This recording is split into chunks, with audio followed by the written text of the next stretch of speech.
예, 오늘 말씀은 너무너무 분명하고 또 금방 이해하기 쉽게 전개되어 있습니다.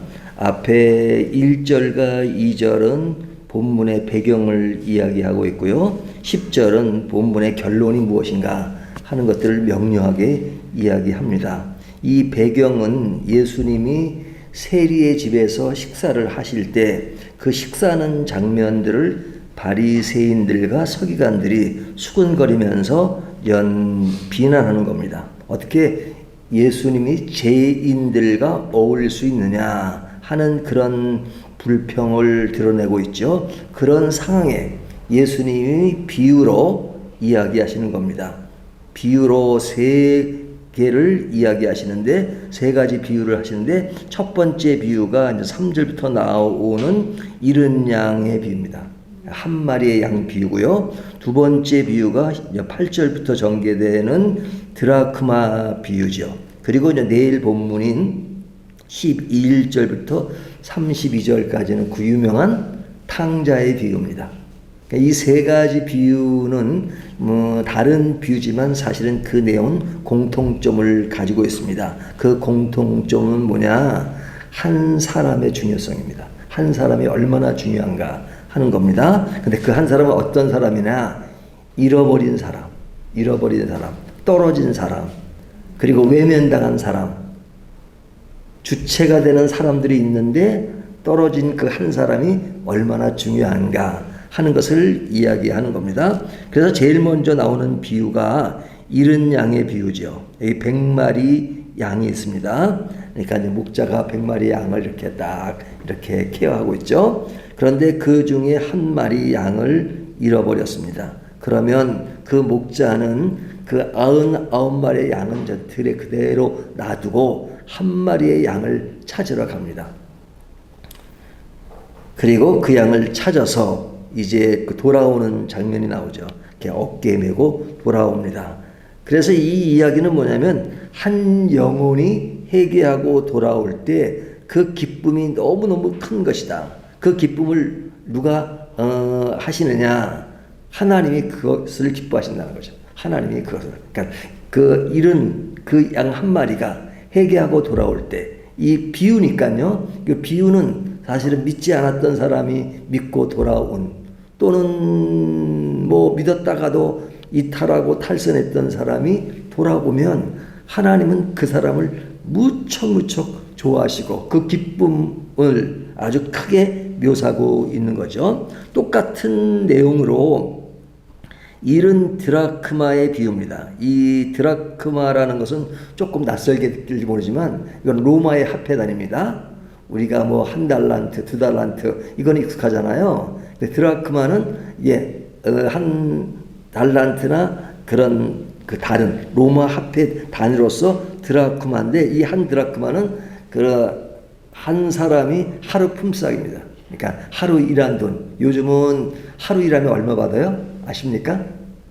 제 주변에서 얘기 들으면 보통 10만 원, 15만 원, 20만 원 받는다 그러더라고요. 근데 조금 전문적인 일이면 15만 원, 20만 원 받고 조금 막 넣으면 한 10만 원 이상 받는 걸로 알고 있습니다. 그러니까 뭐 오늘날 기준으로 따지면 한 드라크마.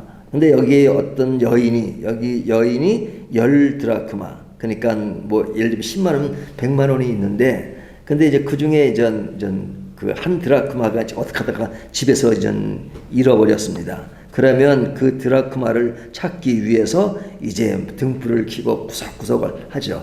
옛날에 그 아주 오래된 영화 중에 코미디 영화가 있습니다. 옛날 그 코미디언 중에 배삼룡 뭐 이런 분들이 나왔던 영화인데 거기 보면 이런 영화 장면이 있어요. 어떤 그 이렇게 집들이 쭉 있었는데 어떤 집은 세탁소, 연탄 뭐 이렇게 했는데 그 연탄 집을 운영하는 사람이 어떻게 하다가 이 동전이 그 연탄 그 쌓아놓은 데로 들어갔습니다.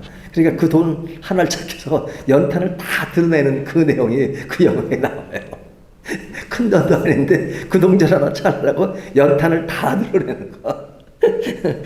그런데 지금 이것을 연상하게 되잖아요. 이 한 드라크마를 찾기 위해서 한 여인이 그냥 집안에 있는 이 짐 저 짐 다 드러내가지고 그것을 찾았을 때 그 기쁨이 너무 커가지고 사람들을 초대했다 그러는데 아마 초대해서 베푼 돈이 넘을 겁니다. 하지만 그 찾는 그 기쁨이 얼마나 큰 것인가 하는 것을 강조하죠. 그러니까 한 영혼이 회개하고 돌아올 때 하나님은 엄청 기뻐하신다 하는 겁니다. 그리고 이제 내일 탕자의 비유가 있는데요. 오늘 본문에는 이 두 가지 비유를 통해서 하나님의 마음을 명료하게 보여주죠. 하나님은 잃어버린 자를 구원하는데 절대 포기하지 않으시고 그를 찾기 위해서 엄청난 노력을 하신다 하는 것입니다. 그러니까 이런 열정으로 하나님은 한 영혼을 대하시죠. 회개하고 돌아온 한 사람을 굉장히 기뻐합니다. 우리가 요즘은 다수의 힘을 굉장히 강조하는 시대잖아요. 다수의 힘. 그러니까 뭐 정치인들을 보면 다수를 얻어야 당선될 수 있고 또 그 힘을 유지할 수 있으니까 뭐 지금 정당이라든지 하는 사람들이 뭐 여론 이런 것을 중요하게 생각하는 것은 다수의 힘을 원하는 거죠. 그래야지만 자신들이 자기 자리를 유지할 수 있으니까 다수의 힘이 엄청나게 큽니다. 그런데 이 다수의 힘과 영향력은 사실은 어떨 때는 소수의 사람, 한 사람의 것을 무시할 때가 있죠. 하지만 진정한 민주주의는 다수의 힘을 중시하지만 그러나 한 사람의 힘을 결코 아주 낮게 생각하지 않는다 하는 것이잖아요. 그러니까 영국에 그런 예가 있었습니다. 어떤 마을이 조금 낙후됐어요. 그러니까 그 동네를 좀 개발해야 되겠다 해가지고 개발한다고 하니까 그 동네 사람들이 다 좋아한 겁니다. 그래서 실제 개발을 했어요. 그래야 동네가 완전히 달라졌죠. 근데 사람들은 다 좋아했는데 딱 한 사람만 개발된 것을 싫어했어요. 그 사람이 누구냐면 시각장애인이었어요. 이 시각장애인은 그 동네에 너무 익숙해서 지팡이를 짚지 않아도 그 동네의 지리를 다 이렇게 몸에 익히고 있는 상황이기 때문에 마음대로 할보했던 동네거든요. 근데 동네를 개발하는 바람에 완전히 그 사람은 삶의 분위기가 달라진 겁니다. 그러니까 그 사람에게는 너무너무 힘들었죠. 하지만 다수는 다 좋아하고 이 한 사람만 지금 어려우니까 한 사람 정도 무시할 수 있잖아요.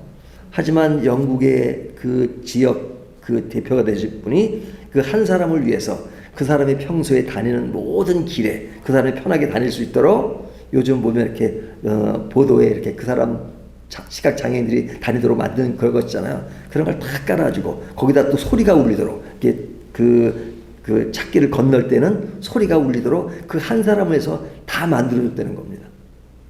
근데 이것은 뭐 들었던 이야기인데 실제로 제가 경험했던 얘기도 있어요. 제가 아시는 선배 목사님이 저 영국의 쿠어섬이라고 아주 외딴 섬에 이렇게 거의 무인도 같은 섬인데 그분이 이제 그곳에 살았습니다. 사람은 몇 사람 없어요. 근데 그분이 전 불편하니까 전화를 신청했답니다. 전화를 신청했어요. 그러니까 거기는 전화가 들어온 데가 거의 없습니다. 그럼 전화 한 대를 신청하면 그 전화를 위해서는 선을 다 깔아야 된대요. 근데 지금이야 전 이렇게 지하로 하지만 그때는 전보선대를 했잖아요. 그러니까 그 한 사람의 전화를 놓기 위해서는 전보선대를 계속 세워가는 겁니다. 그래서 제가 거기를 방문하게 됐는데 방문하는데 이게 전보선대를 세우고 있더라고요. 근데 이게 뭐 하루아침에 세우는 게 아니잖아요. 그걸 길 세우면 뭐 몇 달이 걸릴 수도 있잖아요. 근데 제가 그분을 만났습니다. 만나는데 저보고 하는데 올 때 전보선대 세우는 거 봤어? 그러니까 봤다고. 뭐 전보선대 세우더라고. 그게 내가 신청한 전화 한 대를 위해서 지금 계속 세우고 있는 거야. 몇 달이 걸릴지 모르지만 계속 지금 전보선대를 세우는 중이라고. 그 한 대의 전화를 위해서. 근데 그분이 나중에 보니까 저기 전보선대가 다 완성되기 전에 거길 떠나게 돼가지고 그게 취소가 됐습니다. 근데도 전보선대는 세웠겠죠. 그러니까 이런 것을 이렇게 뭐랄까 재정적으로 보면 그거 되게 낭비 같잖아요. 하지만 한 사람을 굉장히 소중하게 생각한다는 겁니다. 근데 하나님은 한 사람을 진짜 소중하게 생각한다. 어떤 사람? 돌아온 사람. 물론 돌아왔다는 것을 전제하지만 돌아오지 않은 사람을 귀하게 여기지 않는다는 말이 아니다. 그 돌아오지 않은 사람을 귀하게 여기고 기다리는 그 마음을 피력하고 있잖아요. 자, 이것이 어찌 보면 돌아올 사람을 이야기하니까 우리들의 이야기가 아닌 것처럼 생각될 수 있잖아요. 하지만 우리들이 신앙생활 하다 보면 하나님을 어떻게 인식합니까? 하나님은 우리 모두를 사랑하시고 밝은 교회 하면 밝은 교회 여러 성도님을 사랑하시고, 그러니까 그런 모든 성도님을 사랑하는 하나님의 마음을 볼 때 나의 존재는 n분의 1로 생각하잖아요. n분의 1. 그 중에 한 존재로 생각하잖아요. 하지만 이 말씀에 비추어 보면 하나님이 나 한 사람을 대할 때는 n분의 1로 대하는 것이 아니라 all of them, 전체인 것처럼 대하십니다. 하나님이 우리들이 기도하고 우리들이 하나님과 이렇게 1대1 할 때 하나님은 1대1이지만 n분의 1은 너는 그냥 그 중에 조그마한 존재 이렇게 하시는 것이 아니고 우리를 마치 전부인 것처럼, 전체인 것처럼, 오직 나 한 사람만 있는 것처럼 대하시는 분이 우리 하나님이세요. 그 예를 보여준 것이 뭡니까? 우물가의 여인이잖아요. 사마리아로 가시는데 예수님이 우물가에 한 여인을 만나셨어요. 예수님은 지금 전도하기 위해서 지금 위쪽으로 지나가고 계신 겁니다. 그 전도한다는 것은 우주적인 모든 것들을 등에 메고 많은 사람을 전도하기 위해서 가시는 거잖아요. 그러니까 예수님의 역할은 굉장히 큰 겁니다. 그런 길목에서 딱 한 여인을 만났어요. 그 여인의 삶이라고 하는 것은 굉장히 어렵고 힘든 그런 여인이었어요. 인생의 많은 것들을 지금 불안해하고 그리고 인생의 낙을 잃어버릴 그런 상태에 있는 그 여인이었어요. 근데 예수님이 그 여인을 대하실 때 어떻게 대하셨어요? 오직 그 여인만 있는 것처럼 그 여인에게 예수님은 최선을 다해서, 이게 인간적인 표현입니다.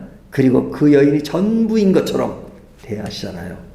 그리고 그를 예수를 믿도록 만드시는 그분이 바로 우리 주님입니다. 그 주님은 그 당시 예전에만 그런 것이나 지금 우리들에게도 나 한 사람을 대할 때 그렇게 대하신다는 것을 인식하면 우리 한 사람이 얼마나 귀한 존재인가, 우리 스스로가 나의 존재 가치를 우리가 생활 가운데는 늘 겸손하지만 그러나 하나님이 나의 존재 가치를 n분의 1로 생각하는 것이 아니라 전부로 생각하신다는 그 생각을 하면 와, 우리의 하나님이 어떤 분인가 하는 것을 더 가깝게 느끼게 되죠. 오늘 이 말씀을 통해서 우리를 1대1로 대하시는 그 하나님이 나를 굉장히 귀하게 여긴다는 생각을 하시면서 오늘도 그 하나님 앞에 정말로 나의 존재 가치를 아주 확신하고 깊이 생각하는 저와 여러분이 되시기를 주님의 이름으로 축원합니다.